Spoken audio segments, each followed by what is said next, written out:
ఆషాఢమాసం నుండి వర్షాకాలం అంతా మనం తప్పకుండా తినాలి అని పెద్దలు చెప్పేవారు కదా, అవేనండి ఎనుములు. వీటిల్లో మంచి ప్రోటీన్స్, ఎక్కువ ఫైబర్, ఐరన్, కాల్షియం, మెగ్నీషియం లాంటి అన్ని పోషకాలు ఉండడం వల్ల ఈ సీజన్లో ఒంటికి చాలా మంచిది.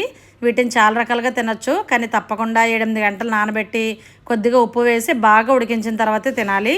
నేను ఈ కాలం పిల్లలకు కూడా నచ్చేలా కొంచెం హెల్దీ వర్షన్లో ఈ అనుముల చాట్ చేశాను. వీటిని పాతకాలంలో ఉడకబెట్టి తాలింపు పెట్టి తినొచ్చు. ఇంకా టేస్టీ అండ్ హెల్దీగా తినాలి అనుకున్నప్పుడు ఒక్కసారి ఇలా ట్రై చేసి చూడండి, చాలా బాగుంటుంది. రెసిపీ కోసం స్టవ్ వెలిగించి ప్యాన్ లో 1 స్పూన్ నెయ్యి వేసి కట్ చేసుకున్న 1/2 కప్ పన్నీరు, బాగా నానబెట్టి ఉడికించి పెట్టుకున్న అనుములు 1 కప్పు వేసి కొద్దిగా చిల్లీ ఫ్లేక్స్, సాల్ట్, కొద్దిగా చాట్ మసాలా వేసి సన్నని మంట పైన కాసేపు ఫ్రై చేసుకోవాలి.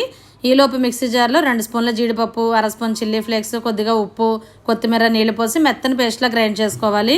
తర్వాత ఒక బౌల్లో క్యారెట్ తురుము, సన్నగా కట్ చేసుకున్న కీరా టమాటా ముక్కలు వేసి ఉంటే కొద్దిగా నిమ్మరసం పిండి, ఫ్రై చేసుకున్న అనుములు, పన్నీర్ని వేసేసి గ్రైండ్ చేసుకున్న కాజు పేస్ట్ని డ్రెస్సింగ్లో వేసి కొత్తిమీర చల్లుకుని బాగా కలుపుకొని తింటే టేస్ట్ చాలా బాగుంటుంది. ఈవినింగ్ స్నాక్స్ లాగా పిల్లలకి పెద్దలకి మంచి ప్రోటీన్స్, విటమిన్స్ అందుతాయి. రెసిపీ నచ్చితే లైక్ చేసి మీరు కూడా ఈ ఆషాఢంలో అనుములు తింటారా లేదా కామెంట్ చేయండి.